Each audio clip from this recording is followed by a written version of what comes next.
Welcome to the Oopa Loopa Cafe, a place where storytellers gather, where old sailors relive their travels, where shamans and mystics reveal their esoteric secrets, where mammoth are hunted and cave walls are turned into art galleries. Some visitors here bring the detective skills of Sherlock Holmes. Some bring ancient tools found in the backyard. Some bring insights into how ancient people lived, loved, died, and were buried. Much of what you will see and hear in this place you won't find in a history book, but you should. This is the Oopa Loopa Cafe, where the heroes of old come alive and legends live again. A place where history is exciting. A place where adventures begin. Come with us and explore.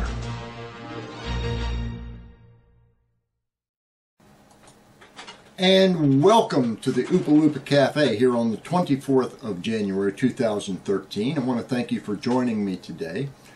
If you're watching this and it is running on schedule, then you're not watching Senator Dianne Feinstein in her press conference where she's introducing her new assault weapons ban of 2013. I'm anxious to see whether they actually define what an assault weapon is, because it's pretty loose from what I've read in the press. It's pretty loose in describing military-style assault weapons and high-capacity ammunition feeding devices. Okay, well, military style is pretty broad, and high-capacity ammunition feeding devices, okay, whatever that means. So it sounds so far like it's extremely open-ended and not well defined. To the best I've been able to research, there is no legal definition on what constitutes an assault weapon. An assault rifle is a definition, is a term, a phrase used in the military acquisition phase for the M4 and M16 family of assault rifles.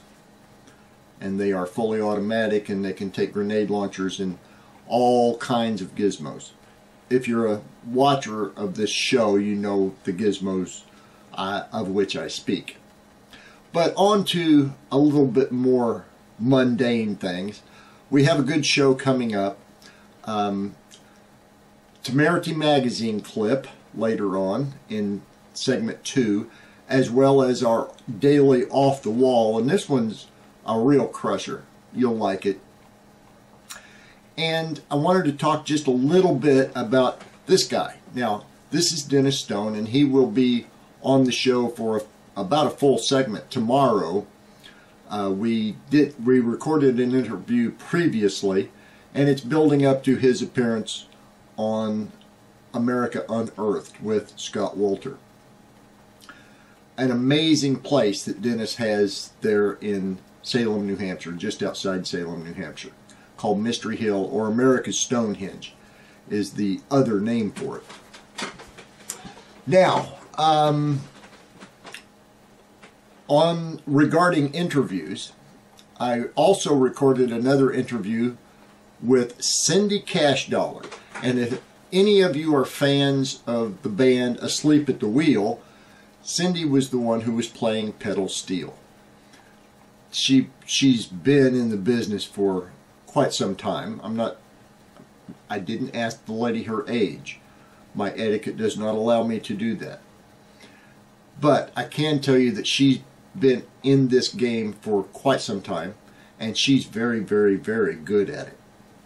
She's played with Leon Redbone, Willie Nelson, Junior Brown, and Asleep at the Wheel. She did some sessions with Bob Dylan, but we'll talk about all that in the interview, which will air next week. Another thing that's in the news today, and this is, wow, a judge in Florida will pass sentence on 4 individuals who have been selling birth certificates. Of course, they're false birth certificates. And they're all of Cuban origin. But the people who are buying them are Mexican, Guatemalan, Uruguayan, etc., etc., none of them are Cubans. Why would they want a Cuban birth certificate? Well, it goes back to a law that stems from 1966, where Cubans, if they could make it to the shores of Florida or anywhere else in the United States, then they could be assimilated with very little effort. This all goes back to the whole going head-to-head between Cuba and the U.S. But 4 folks have been arrested and will soon be sentenced. Apparently they were charging anywhere from $10,000 to $15,000 for these birth certificates. And they look very good as birth certificates. I could go so many places with that statement, but I won't. We have a pretty good show coming up. I think you'll enjoy it. And I, again, thank you for watching the Oopa Loopa Cafe here on this Thursday, the 24th of January 2013. Now, the next thing you see will be our Off the Wall for today. And like I said, it's a real crusher. Stay tuned.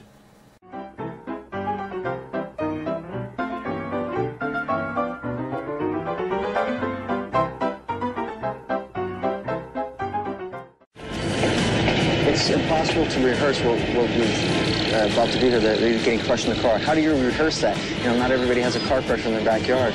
So you have to think it very clearly through your head and go over it thousands and thousands of times. So when I'm actually locked into the car, I can basically just go back into the pictures in my head and do it. I have a certain amount of confidence, a great deal of confidence. If I didn't have confidence when I went into it, I would have to say no. But of course, there's always the possibility of not succeeding, and of course, injuring yourself or even worse. The last thing I want to do is die. There's too many great escapes out there yet for me to perform.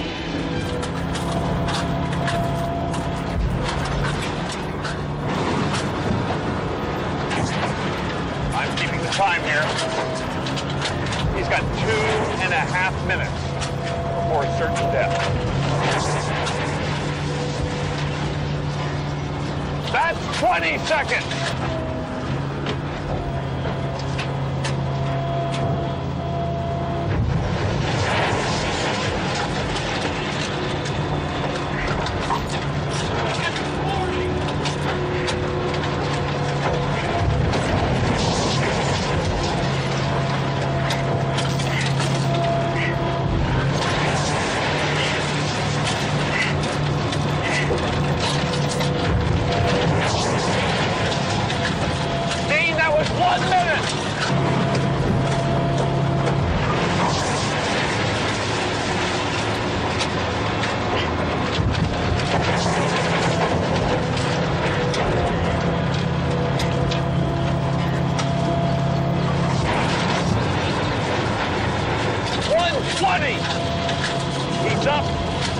He's moving.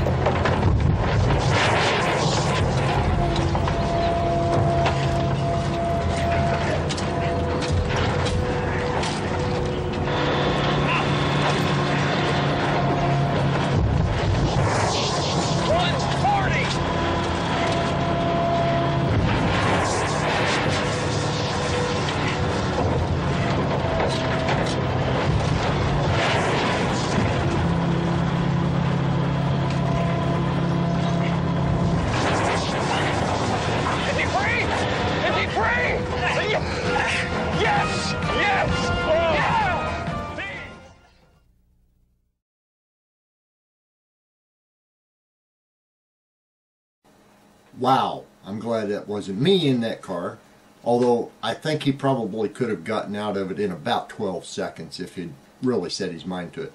Got to make those things exciting. I go for less exciting things, I guess, but one of the things I do go for is finding ancient connections. That's what OOPA stands for, Out of Place Artifact, or LUPA, Large Out of Place Artifact. So one of the things I've been chasing for some time now is a phenomenon that was recognized in the early 19th century by antiquarians, perhaps even earlier, because there are a few old maps that show the word lookout tower. Now, lookout towers typically aren't standalone structures. They go with something, usually with a lot of other lookout towers, as well as some central building, place, structure, something that they're watching over, guarding, etc. Or maybe it's just a central hub. So I started mapping out places that could actually be really good places, sites for watchtowers, lookout towers, or signal towers. And of course, they're usually on high ground. So using Google Earth, as well as topographical maps, and some of the old site maps prepared by the antiquarians in the 19th century, I located some sites right here in the viewing area, or at least close by it, that qualify as potential watchtower sites or signal sites. And you'll notice that some of these have very familiar sounding names: Harbstride Hill, Red Hill, as well as the Sugarloaf Mound or Sonnertoback there in Vincennes. But they all eventually, if you go from hilltop to hilltop, they can all see to each other. Well, they can't all see all the other places, but if you take just a few hub points, those hubs can actually create a complete line of sight network that goes to all those places and to a lot more. I simply haven't had the time, gumption, energy, or gas money to check out all of them. But I have been able to verify quite a few of them with some help, because it's not something you can do alone. I developed this map that shows where I think some of the hubs were. And I was fortunate enough to have, I guess, a unique background to visit or to work in a couple all these sites, and also to have grown up in the area and recognize that all these sites could actually see from hilltop to hilltop. Now, there are a few of them that would not have been able to see from hilltop to hilltop without the addition of, ta-da, a watchtower, typically 33 feet. The great thing about Google Earth is it allows you to set your height above ground for your view, and then you can look around to the other hilltops. You can also set a height at the other hill, so that now you can go from hilltop to hilltop with an imaginary watchtower of the imaginary height that was actually recorded by the antiquarians in a couple of cases. And they were pretty much universally 33 feet if they were intact.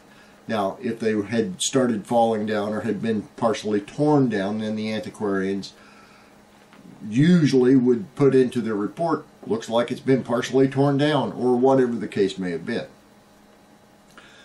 So, where's this going? Well, a very, very similar situation, of a very similar phenomenon, occurred in the Old World at about the same time, incidentally.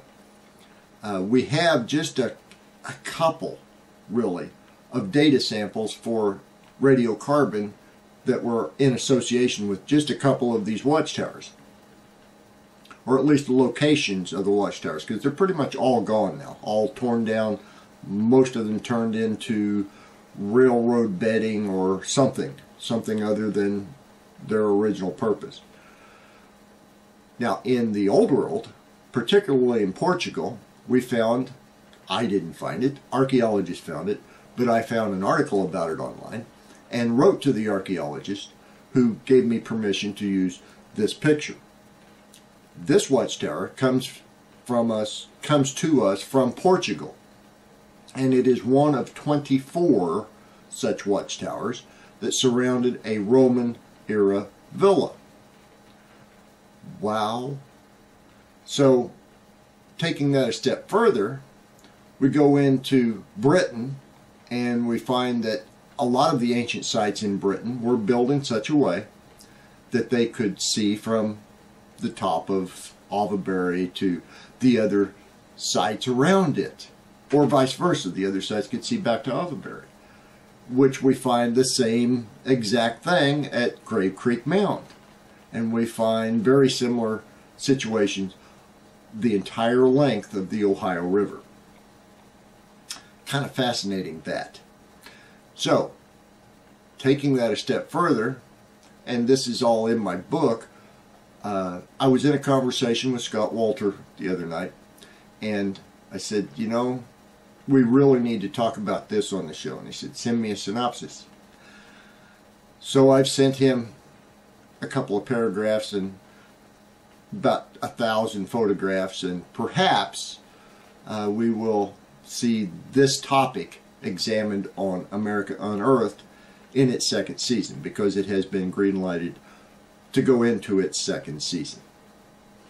Don't know, but I have fun researching it, whether I get it on that screen or not. This screen's pretty nice. I hope you enjoy this kind of stuff, and if you do, or if you don't, either way, send me an email, oopaloopacafe@gmail.com, and tell me what you like, dislike, what kind of experimentation you'd like for me to do, within certain limits, of course. And I'll be happy to go there with you. Anyway, Oopa, out of place artifact. Is it possible that the ancient Romans actually cruised the Ohio River? Or more to the point, did they actually charge a toll for other people to cruise on the river? Anyway, Oopa Loopa Cafe. We'll be back right after these messages.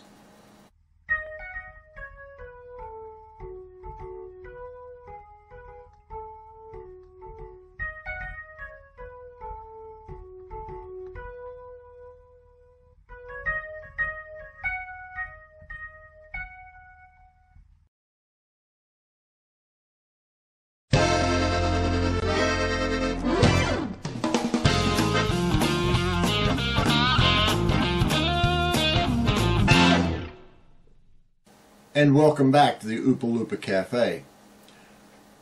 For the inauguration Monday, one of the pundits who was covering the event said that President Obama was very much like Abraham Lincoln at his inauguration. And there is something to that, because shortly after his inauguration, first inauguration, Abraham Lincoln suspended habeas corpus and had a lot of newspaper editors put in jail without charges, indefinite detention. But we begin tonight with a tale of two speeches, both from the same man, both from President Obama. One speech that could have been billed as a ballad to the Constitution, a proclamation of American values, a repudiation of the lawless behavior of the last presidential administration, and another speech announcing a radical new claim of presidential power that is not afforded by the Constitution and that has never been attempted in American history, even by George W. Bush and Dick Cheney. Remarkably, President Obama today made both of those speeches simultaneously. Standing inside the National Archives in front of the actual original Constitution, President Obama delivered a blistering critique of the Bush administration, in which he called their actions and their legacy literally a mess. Our government made a series of hasty decisions. Poorly planned, haphazard approach. Too often, we set those principles aside as luxuries that we could no longer afford. Our government made decisions based on fear rather than foresight. The decisions that were made over the last 8 years established an ad hoc legal approach for fighting terrorism that was neither effective nor sustainable. An ad hoc legal approach for fighting terrorism that was neither effective nor sustainable. Ouch. Then, moments later, he announced his own ad hoc legal approach for fighting terrorism. President Obama today proposed something new, something called prolonged detention. Doesn't sound that bad, right? Prolonged detention. Did you ever see the movie Minority Report? It was based on a Philip K. Dick short story. Came out in 2002. It starred Tom Cruise, remember? He played a police officer in something called the Department of Pre-Crime. Pre-crime is where people are arrested and incarcerated to prevent crimes that they have not yet committed. Mr. Marks. By mandate of the District of Columbia Pre-Crime Division, I'm placing you under arrest for the future murder of Sarah Marks and Donald Dubinos. Take place today, April 22nd, at 0800 hours, 4 minutes. No, I didn't do anything. You didn't do anything, but you're gonna. Future murder. Creepy, right? Putting somebody in jail not for what they've done, but for what you're very sure they're going to do? There may be a number of people who cannot be prosecuted for past crimes, in some cases because evidence may be tainted, but who nonetheless pose a threat to the security of the United States. We're not prosecuting them for past crimes, but we need to keep them in prison because of our expectation of their future crimes. Al-Qaeda terrorists and their affiliates are at war with the United States, and those that we capture, like other prisoners of war, must be prevented from attacking us again. Prevented. We will incarcerate people preventively. Preventive incarceration. Indefinite detention without trial. That's what this is. That's what President Obama proposed today, if you strip away the euphemisms. One civil liberties advocate told the New York Times today, quote, "We've known this was on the horizon for many years, but we were able to hold it off with George Bush. The idea that we might find ourselves fighting with the Obama administration over these powers is really stunning." And it is stunning, particularly to hear President Obama claim the power to keep people in prison indefinitely with no charges against them, no conviction, no sentence, just imprisonment. It's particularly stunning to hear him make that claim in the middle of a speech that was all about the rule of law. But we must do so with an abiding confidence in the rule of law. Our government was defending positions that undermine the rule of law to ensure that they are in line with the rule of law. How can a president speak the kind of poetry that President Obama does about the rule of law and call for the power to indefinitely, preventively imprison people because they might commit crimes in the future? How can those two things coexist in the same man, even in the same speech? Well, that brings us to the self-consciously awkward, embarrassing part of this speech today. After condemning the Bush administration for what he called their ad hoc legal strategy for trying to make things seem legal that patently weren't, this is what President Obama proposed. My administration has begun to reshape the standards that apply to ensure that they are in line with the rule of law. We must have clear, defensible, and lawful standards for those who fall into this category. We must have a thorough process of periodic review so that any prolonged detention is carefully evaluated and justified. Our goal is to construct a legitimate legal framework for the remaining Guantanamo detainees that cannot be transferred. Our goal is not to avoid a legitimate legal framework. In our constitutional system, prolonged detention should not be the decision of any one man. If and when we determine that the United States must hold individuals to keep them from carrying out an act of war, we will do so within a system that involves judicial and congressional oversight. And so going forward, my administration will work with Congress to develop an appropriate legal regime so that our efforts are consistent with our values and our Constitution.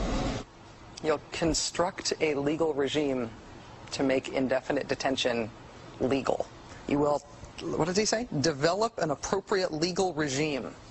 So you can construct a whole new system outside the courts, even outside the military commissions, so that you can indefinitely imprison people without charges. And you'll build that system from scratch. What's that somebody said about ad hoc legal strategies? Just for context here, in the United Kingdom, where there isn't even a Bill of Rights, there's been a major debate about whether people can be held in preventive detention. Former British Prime Minister Tony Blair wanted 3 months to be the outer limit for how long anyone could be held. There was a big political fight about it. Parliament ended up limiting that power to 28 days. 28 days is still the longest period of preventive detention that's allowed under law in any comparable democracy anywhere in the world. How long would President Obama's proposed preventive indefinite detention last? Well, he's not saying yet, but here's how he defines the threat that he says makes indefinite detention necessary. Right now in distant training camps and in crowded cities, there are people plotting to take American lives. That will be the case a year from now, 5 years from now, and in all probability 10 years from now. 10 years from now. So you could get arrested today and locked up without a trial, without being convicted, without being sentenced for, say, 10 years until the threat of your future criminal behavior passes. Prolonged detention, he's calling it. This was a beautiful speech from President Obama today with patriotic, moving, even poetic language about the rule of law and the Constitution, and one of the most radical proposals for defying the Constitution that we have ever heard made to the American people.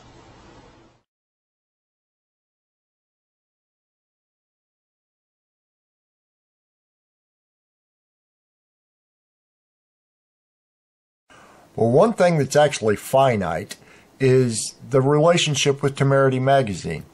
I'll explain a little bit more about that after this clip from Temerity Magazine.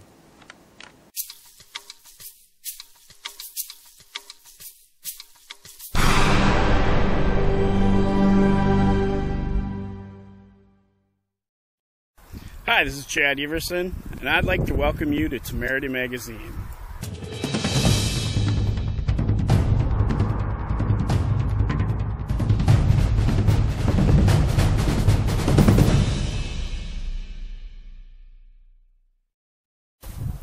Hi, I'm Chad Everson, and this is Temerity Magazine. Temerity Magazine is going to be sharing with you relic and treasure hunters from across the globe. Europe, Scotland, Australia, South Africa, all across the United States. We're getting grizzly right in our own grizzly backyards, hunting relic and treasure. Each and every day here on Oopa Loopa Cafe.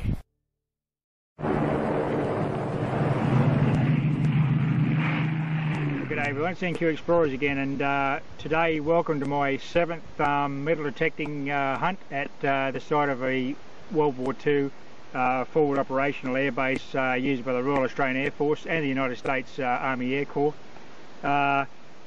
You may have seen in my previous videos the historical information on this site that number 7 Squadron RAF was here with Beaufort torpedo bombers flying operational missions in New Guinea. There's a few aircraft wrecks around the place that you may have seen in my earlier videos. I've come back today because I'd hunted this site fairly extensively. Although it's very large, there was so much grass and thick scrub, I'd pretty much hunted out the areas that were detectable. But as you can see behind me, there's been a big bushfire through here in the last few days.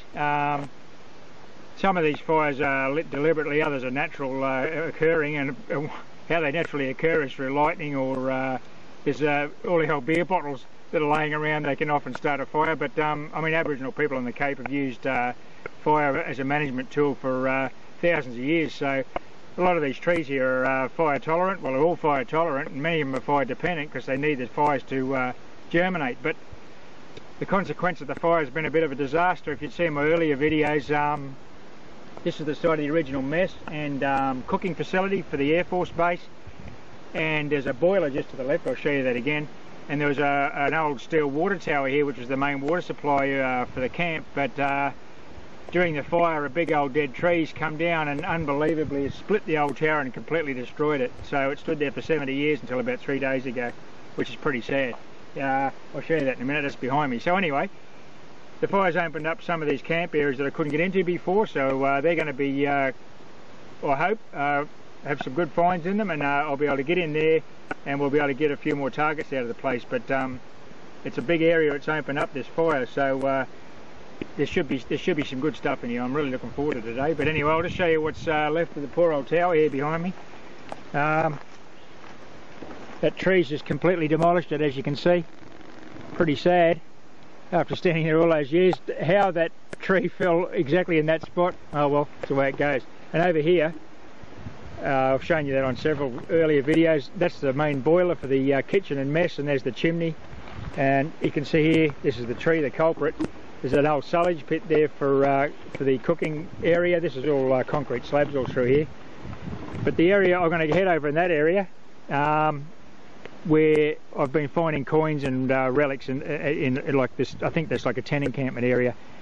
It's not going to be visually too pretty, A, because I'm in it, and B, because of the bushfire. But anyway, we'll see how we go. Back shortly with the first find.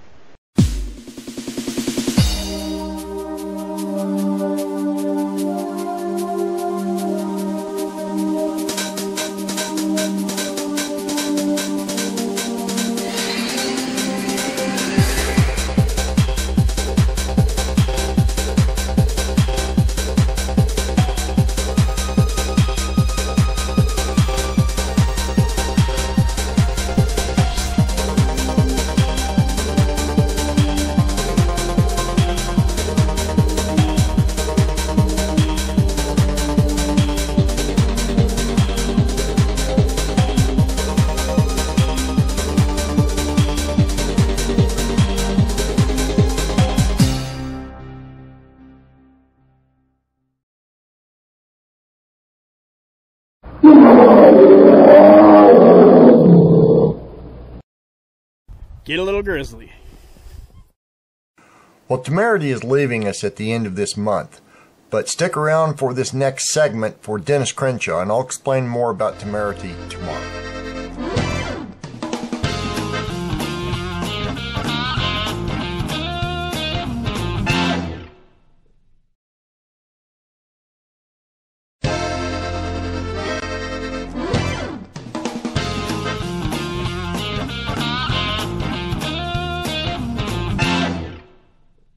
And now we have part 3 of 5 of the secret diary of Rear Admiral Richard E. Byrd, as investigated by my friend Dennis Crenshaw.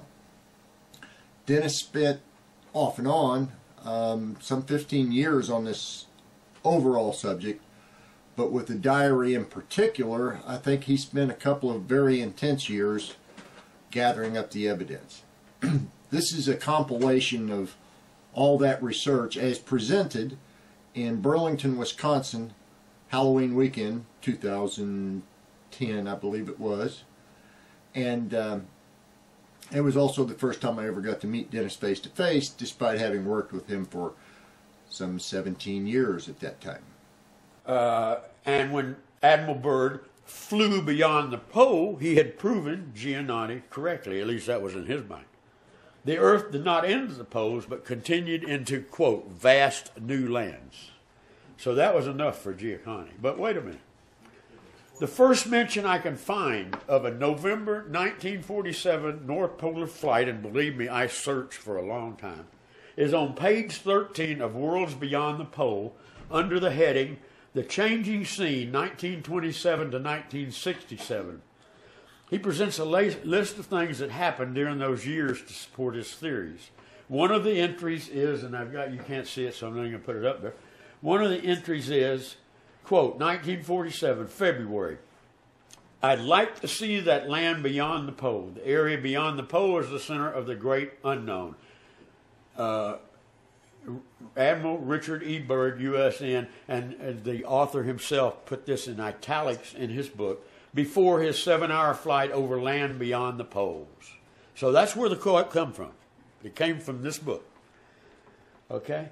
Why would Giannotti not only write, but highlight on the first page of his book something that anybody could go look up and find that was wrong? And that would, you know, if I write a book and the first sentence is a bull, you guys are going to say the whole book's bull. So he destroyed his book when you read the first page. If you read it right, of course, a lot of people don't. But let's return to the so-called lost diary, you know. So, you know, it would have destroyed his credibility to do that. Why would he do that? We'll figure that out quickly. This is from the diary, directly from the famous diary. Vast ice and snow below. Note coloration of yellowish nature. Altered course for examination of this color pattern. Note reddish or purple color also. Further down in the log, take bearings with sun compass.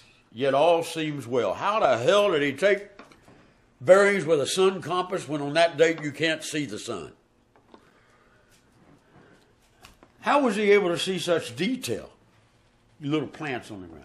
Or use a sun compass. As we learned from Leedy's research, the North Pole would have been in complete darkness at this time of year.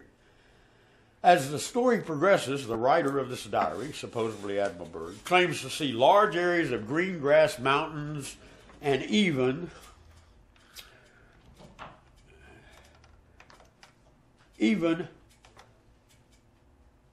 a mammoth. Now, how many of y'all have talked to, if any of your hollow earthers have talked to people about it, and they say, oh, yeah, my granddaddy told me that he's seen a movie in the theater back in the 40s that showed Admiral Byrd flying over green lands and then all this into the pole. There's a movie of it. Bull jive. There's no movie. I've searched everywhere. I heard it on the radio.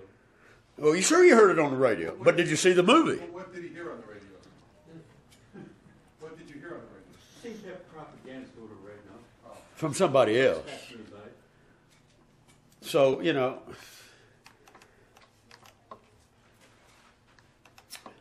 In 1928, Admiral Byrd published his account of the 1926 North Polar flight and skyward.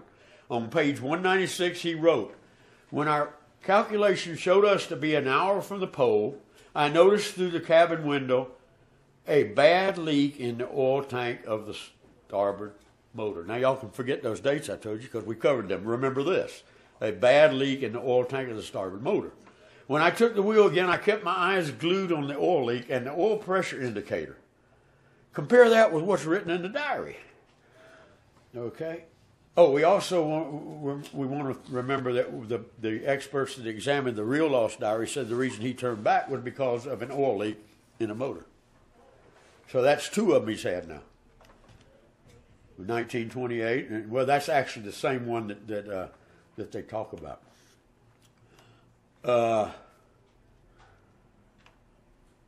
Where are we at? Did I skip something? Oh, no, I didn't. Okay. Okay, this is, there's a slide missing. No, it is. Okay. Put it back on slideshow. Here. No, I don't want to do that yet. There was the diary. I haven't covered the diary, have I? No, not the oil leak. Okay. Yeah, I did. Yeah, I covered the diary. Okay, I'm going to let y'all look at a little piece of a movie. This is from the copy of Lost Horizon, a 1936 film starring Ronald Coleman, and it was sent to me by a researcher, a friend of mine, Robert Van Allen.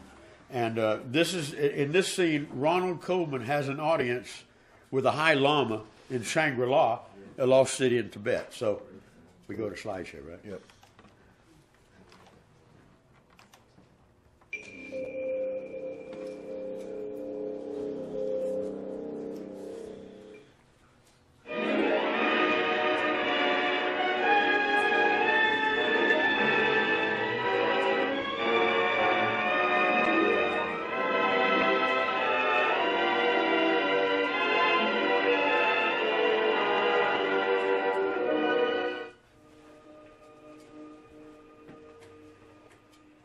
You, my son, will live through the storm. You will preserve the fragrance of our history and add to it a touch of your own mind.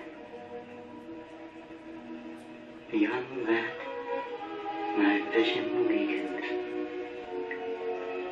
but I see the great distance, a new world stirring in the ruins, stirring clumsily, but in hopefulness, seeking its lost and legendary treasures. And they will all be here, my son, hidden behind the mountains. That's the diary that most people see.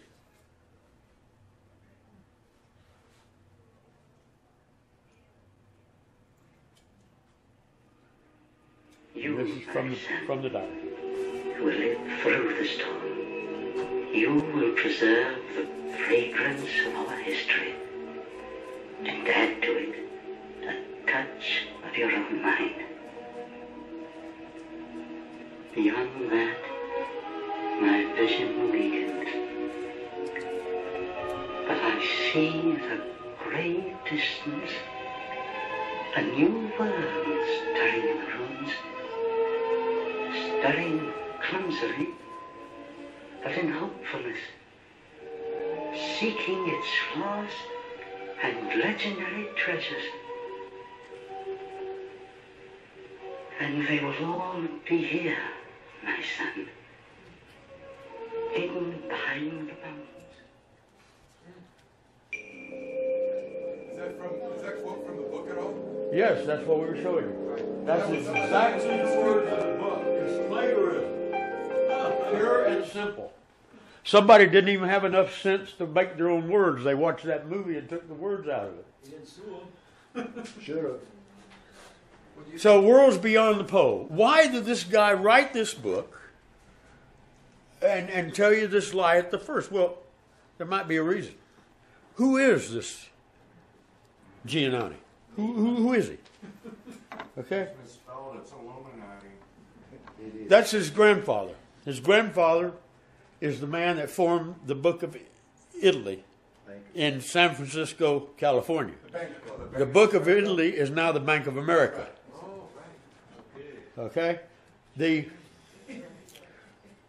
Wow. Oh, shoot. Come here. Get me where I need to go. Okay. So the Bank of Italy is now the Bank of America. Get me back to notes if you can. I'm sorry, guys. He's the guru. I'm just the guy that reads books.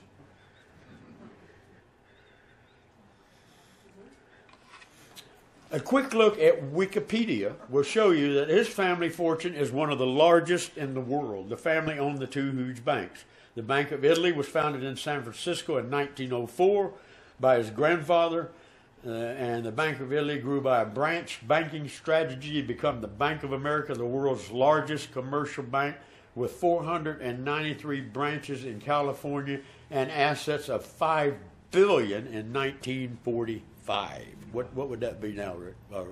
In our money? About $3 trillion. $3 trillion in 45. Remember the information from Ruth Leedy concerning the possibility that the photo showing a possible hole at the poles released by the controllers and the ridicule that could come the way of a belief in the hollow earth theory by putting too much stock in those photos? What better way to discredit the whole Admiral Byrd exploring lands behind the poles idea than to have an admitted member of the international banking family toss it into a controversial phony trip to the pole? And it seems to have worked. We have not progressed on looking into the hollow earth theory since everybody started reading that book by I know who it's by too. I don't even know if I put that in this report. But that phony book called The Secret Diary of Admiral Byrd. If you want to buy it to just enjoy a bunch of bull. Did Admiral Byrd discover unknown lands beyond the pole? Possibly. New York Times, May 19, 1926.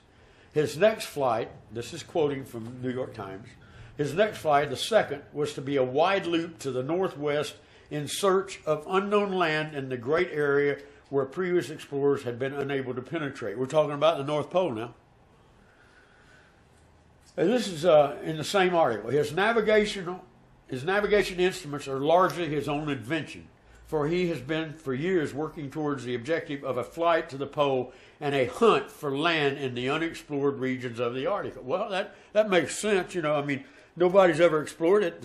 We've seen old maps that show land at the North Pole, so there's nothing, that says nothing about looking for hollow earth. It says he thinks there might be land up there. But let's go to one of the best books to read. Of course, books, the older the better. About this, that it was accepted back in the 30s as the book to read about Arctic and Antarctic exploration. And this is from the highly regarded, well-researched 1939 book, Heroes of the Furthest North and Furthest South. I didn't write who wrote it, and I know, I'm sorry. This is an intriguing statement. Quote, 3 hours after leaving the pole, they re-entered the explored regions. Up to that time, they had viewed fully 10,000 miles of land never before charted by man, probably never seen by him. The North Pole. Go get a piece of string and go get a globe and measure out 10,000 miles and then come back and tell me what unknown land is there. So it's a question that remains unnamed. Of course, everybody has seen this picture, especially if they're involved in hollow earth. That's in Antarctica. It says, this is from the major article by Admiral Byrd, the one I read earlier, from the October issue of National Geographic Magazine. Whoa, I'm running late. At the top of the world lies an enchanted continent in the sky, like a pale sleeping princess. Most of the interior actually is less known than the sunless side of the moon. From inside mystery lands beyond the pole, it had been one of the major objectives to penetrate beyond the pole into the area of inaccessibility, the vastest unknown which remains in the world. The most surprising discovery of the expedition was a so-called oasis just side the Queen Maud Mary coast of Wilkes Land. Some underground source of heat may exist, although no evidence of volcanic or other springs was found. And like I say, unfortunately, because of time, we're running out, but I'm making it. There are all kinds of other things that I studied that are just there's a mystery. You can reach it so far, and like everything having to do with the investigation into the hollow earth, you reach a point and there's no explanation for it. One of them was the snow cruiser. This snow cruiser was designed, and if anybody wants to see this, they can actually see the test drives. Let me, if I can get to it. Oh, I know what it's doing. Hold it. If anybody wants to see them, they can go to YouTube and see all kinds of movies of the test drive of this vehicle. But this vehicle sleeps 4. It sleeps 4. The pilot, they got a machine shop and all kinds of things. It's got a plane on top of it. These tires were about this tall. Okay? And the snow cruiser in the trip for 39, when they thought he was going up to check on the Germans, but he didn't because he never went nowhere near where the Germans were. This was taken up there, and it was made in a matter of time. This was like the space shuttle for that day. It was every article about Antarctica in 1939 had something about this vehicle in it. Every single article, even to when they offloaded it into Antarctica. The only problem is, from that moment on, it was never mentioned again. Well, I hope you enjoyed that with Dennis Crenshaw, and I hope that you'll tune in tomorrow for the Oopa Loopa Cafe when we have an interview with a different Dennis. This one is Dennis Stone of America's Stonehenge, also known as Mystery Hill. And then tomorrow night you can watch Dennis Stone on America Unearthed on H2. Stick with us, we'll be back tomorrow.